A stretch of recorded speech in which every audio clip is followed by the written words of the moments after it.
नमस्कार, मैं मनोज श्रीवास्तव। आप देख रहे हैं यूपी मांगे उत्तर 2014, 2017, 2019 और फिर 2022। इन सभी चुनावों में समाजवादी पार्टी अखिलेश यादव के नेतृत्व में चुनावी मैदान में उतरी और चारों बार सपा को हार नसीब हुई।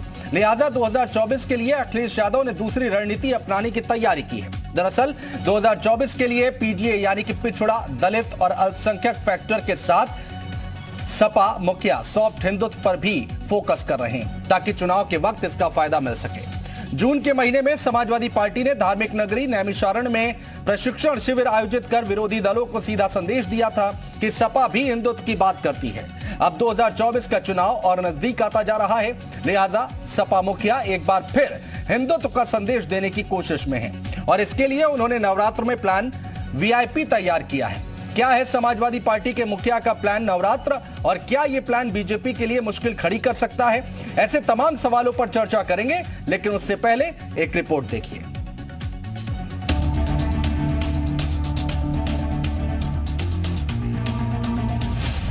नवरात्रि में वीआईपी सीटों का ऐलान,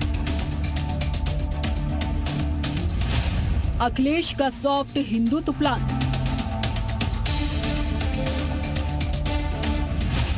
स्वामी प्रसाद मौर्य करे हिंदुत्व पर वार,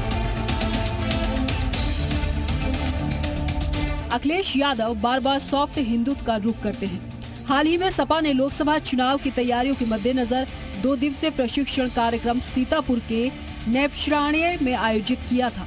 चुनाव की रणनीति पर विचार कर बूथ सेक्टर से लेकर जिला स्तर तक के कार्यकर्ताओं को प्रशिक्षण के लिए बुलाया गया और एक बार फिर अखिलेश ने सॉफ्ट हिंदुत्व की राह पर चलने का इशारा किया है। अखिलेश यादव अपनी पीडीए की रणनीति पे आगे बढ़ते हुए दिख रहे हैं।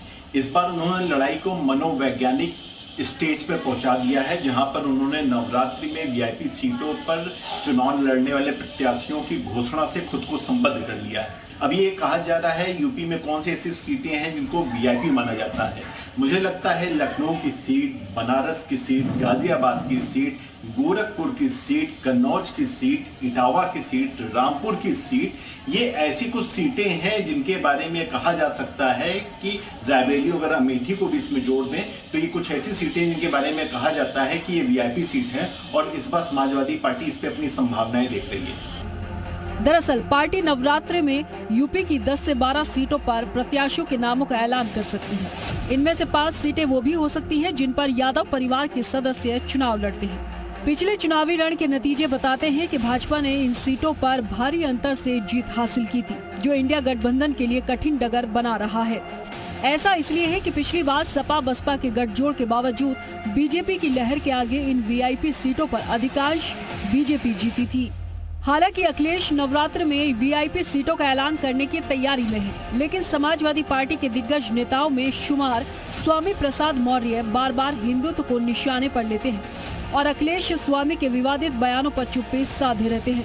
ऐसे में सवाल उठता है कि अखिलेश हिंदुत्व को लेकर कहीं थोड़ा कंफ्यूज तो नहीं, क्योंकि अगर वो हिंदुत्व की ओर ज्यादा रुख करेंगे तो उनके कोर वोटर MY में से M यानी मुसलमान छिटक सकते हैं। तो समाजवादी पार्टी भी इस नवरात्र में भारतीय जनता पार्टी के वीआईपी प्रत्याशियों के खिलाफ अपनी पहली सूची जारी कर देगी। जहां तक भारतीय जनता पार्टी के वीआईपी सीटों का सवाल है तो भारतीय जनता पार्टी ने एक आंतरिक सर्वे कराया जिसमें 7 सीटें ही भारतीय जनता पार्टी जीत रही है, जिनका काम अच्छा है। समाजवादी पार्टी समझती कि वही 7 सीटें भारतीय जनता पार्टी की वीआईपी हैं। समाजवादी पार्टी जल्द ही नवरात्र में इन सीटों पर प्रत्याशी घोषित करने का काम करेगी। चुनाव में रणनीतियां बनाई जाती हैं और बदली जाती हैं और कंफ्यूजन होने पर सधी हुई राह ली जाती है, लेकिन जनता भी कम समझदार नहीं है और वो अपना नफा नुकसान अच्छे से जानती है। Bureau report, C media. तो रिपोर्ट आपने देखी और इसको लेकर हम हमेशा से चर्चा होती रही है। पिछले चुनावों में भी हमने देखा है, जब भी विपक्षी दल के नेता जब चुनाव आता है तो मंदिर जाते हैं या फिर पूजा पाठ करते हैं या फिर कोई ऐसा फैसला लेते हैं तो भारतीय जनता पार्टी उन पर हमलावर हो जाती है और कहती है कि चुनाव आते ही उनको सनातन हिंदू और हिंदुत्व याद आने लगा है। आप भी अपनी राय हमें दे सकते हैं #अखिलेश सॉफ्ट हिंदुत्व पर, इस पर अपनी राय हमें भेज सकते हैं। हमारे साथ खास पैनल जुड़ रहा है, राजेश चौधरी जी हैं, विधायक है भारतीय जनता पार्टी से। स्वागत है सर आपका। और प्रखर सिंह जी हैं, प्रवक्ता हैं कांग्रेस पार्टी से। प्रखर जी, स्वागत है आपका। विजय उपाध्याय जी, राजनीतिक विश्लेषक, हमारे साथ जुड़ चुके हैं। विजय जी, बहुत स्वागत है। महंत राजू दास जी हैं, हिंदू धर्मगुरु हैं, हमारे साथ जुड़ चुके हैं। महंत जी, आपका भी बहुत स्वागत है। प्रखर जी, सबसे पहले आपसे शुरुआत कर लेते हैं। कांग्रेस पार्टी के प्रवक्ता हैं आप, ये बार बार क्यों कहा जाता है जब भी चुनाव आते हैं तो विपक्षी दल के नेता राहुल गांधी के बारे में भी कहा गया, अब अखिलेश यादव के बारे में चर्चाएं हो रही हैं कि भाई सनातन और हिंदुत्व की याद आने लगी? देखिए, जैसे मैं हिंदू हूं और मेरी आस्था हिंदू धर्म में है, मगर मैं हिंदू होने के बाद यह मानता हूं कि सभी धर्मों की मैं इज्जत करता हूं, सभी धर्मों का इस देश पे हक है, सभी धर्मों के लोग इस देश के सिटीजन हैं। मैं हिंदू हूं, अगर मैं इलेक्शन लड़ूंगा या मैं इलेक्शन मोड में जाऊंगा तो अपने जिनको भी आराध्य, जैसे मैं भोलेनाथ को मानता हूं तो मैं भोलेनाथ के पास जाऊंगा, उनसे बात करूंगा, उनसे पूजा करूंगा। ये मेरा अधिकार है, संविधान मुझे अधिकार देता है और संविधान सबको अधिकार देता है कि वो जिस भी ईश्वर को मानता है, चाहे वो मुस्लिम हो, चाहे वो हिंदू हो, चाहे वो सिख हो, चाहे वो ईसाई हो, वो जिस भी धर्म, चाहे वो बौद्ध हो, जिस भी धर्म का है, उसको वो राइट है कि उनको पूछे, उनको पूछे, ये उनका राइट है। और हम कहते हैं कि हमारे धर्म में हमने तो बचपन से सीखा है कि मजहब नहीं सिखाता आपस में बैर करना, और हम इसी पर चलते हैं। हमारे लिए सभी धर्म एक समान है, हम सभी धर्मों की इज्जत करते हैं। हाँ। पर्टिकुलरली मैं अगर अपनी बात करूं तो मेरा हक है, अगर अखिलेश यादव जी हिंदू हैं तो वो उनका हक है ना। अगर मैं कृष्ण भगवान को मानता हूं तो मैं कृष्ण भगवान को मानूंगा। मेरा सनातन धर्म तो मुझे यही सिखाता है, चाहे आप राम को मानिए, चाहे भगवान राम को मानिए। ठीक है, राजेश चौधरी जी जवाब दीजिए। ये बार बार मुद्दा आप लोग क्यों उठाते हैं? फिर अखिलेश यादव को आप लोग कटघरे में खड़ा करते हैं कि चुनाव आया और वो पूजा पाठ करने लगे, नवरात्र में लिस्ट जारी करने लगे, नैमिषारण्य चले गए। राहुल गांधी को क्यों निशाने पर लेते हैं आप लोग? ये तो संविधान में है, परमिशन दी गई है, हक है इनका। देखिए, हर आदमी को अपनी धार्मिक आजादी है, दुनिया का हर व्यक्ति किसी धर्म को मानता है, इसमें कोई बुराई की बात नहीं है। पर छद्म भेष जब धारण करता है, ढोंग जब करता है, तब आपत्ति होती है। मैं हिंदू हूँ, एकदम हिंदू, मंदिर जाता हूँ, पूजा करता हूँ, हवन यज्ञ करता हूँ और हिंदू परंपराओं को मानता हूँ, दूसरी किसी परंपरा को नहीं मानता। जी, मैं तो नहीं मानता। तो जिस धर्म में हम जी रहे हैं, जिस धर्म को हम मानते हैं, उसी में रहेंगे ना जी। अब आप नवरात्रों में जाकर के मंदिर में पूजा करेंगे, फिर जाकर के नमाज पढ़ने लगेंगे, फिर टोपी पढ़ने लगेंगे, कहीं जाकर के क्रॉस पहन लेंगे, कहीं कोट के ऊपर जनेऊ धारण करेंगे, कहीं अपने आप को ब्राह्मण बताने का प्रयास करेंगे। ये जो छद्म भेषधारी राजनीतिक लोग हैं ना, ये जनता को धोखा देने का काम करते हैं और जनता बहुत बेहतर तरीके से जानती है। नहीं तो राजेश जी, जो तस्वीरें हम दिखा रहे हैं अखिलेश यादव की पूजा पाठ कर रहे हैं वो, अगर तो वो क्या ढोंग कर रहे हैं? अखिलेश यादव पूजा पाठ कर रहे हैं, हमें कोई दिक्कत नहीं है। हाँ। ये पूजा राजनीतिक है, जालीदार टोपी को पहनते हैं साहब, नमाज क्यों पढ़ते हैं जाकर के? आप अपने धर्म को मानिए ना। किसने कहा है आपको जाकर के? हमारा धर्म तो नहीं कहता कि हम जाकर के दूसरे की इबादत करें। कोई मुसलमान इनके यहाँ पूजा करता है क्या आके? अखिलेश यादव जी के साथ एक बैठा है जालीदार टोपी वाला, कोई मैंने तो देखा। प्रखर जल्दी से जवाब दे लीजिए, प्रखर जल्दी से जवाब दे लीजिए भारतीय जनता पार्टी का। इनमें और कांग्रेस पार्टी में यही अंतर है। हाँ। कांग्रेस पार्टी मानती है अगर कोई सांसद बन जाता है, कोई विधायक बन जाता है, तो उसके कॉन्स्टिट्यूएंसी के सभी लोग उसके हैं।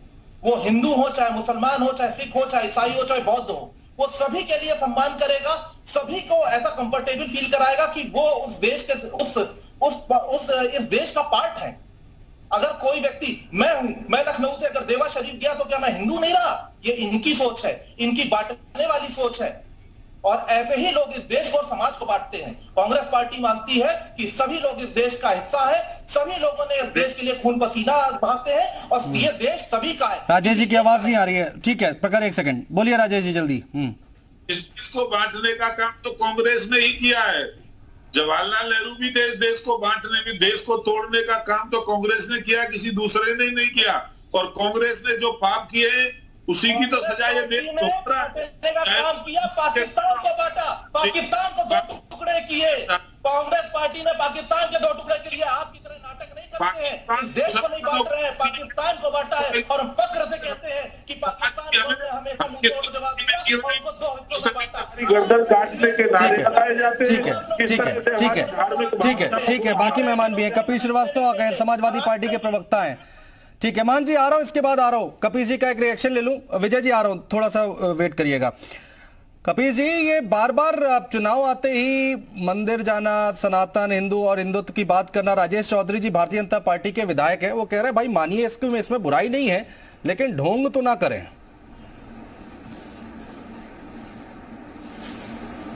देखिए, जो ढोंगी होता है उसको सब चीजें खुद ही ढोंग लगती हैं, और भारतीय जनता पार्टी से बड़ा ढोंगी कौन होगा? इनको सनातन और हिंदुत्व से क्या मतलब है? केवल वोट लेने से मतलब रखते हैं, नारे गढ़ने से हिंदुत्व और सनातन में जो है आप जो है अपना आस्था व्यक्त करेंगे। सनातन तो इसको मना करता है, कहता नहीं, नारा नहीं, सुमिरना चाहिए, सुमिरना चाहिए, है ना? तो ये भारतीय जनता पार्टी है जो नारे लगा करके दूसरों में वैमनस्यता पैदा करती है, और विश्व हिंदुत्व की भावना जो लेकर के सनातन ने परंपरा अपनी रखी है उसके विरुद्ध काम करती है। और हमको तो ताज्जुब होता है कि ये सनातन परंपरा और हिंदुत्व पर बात कैसे करते हैं।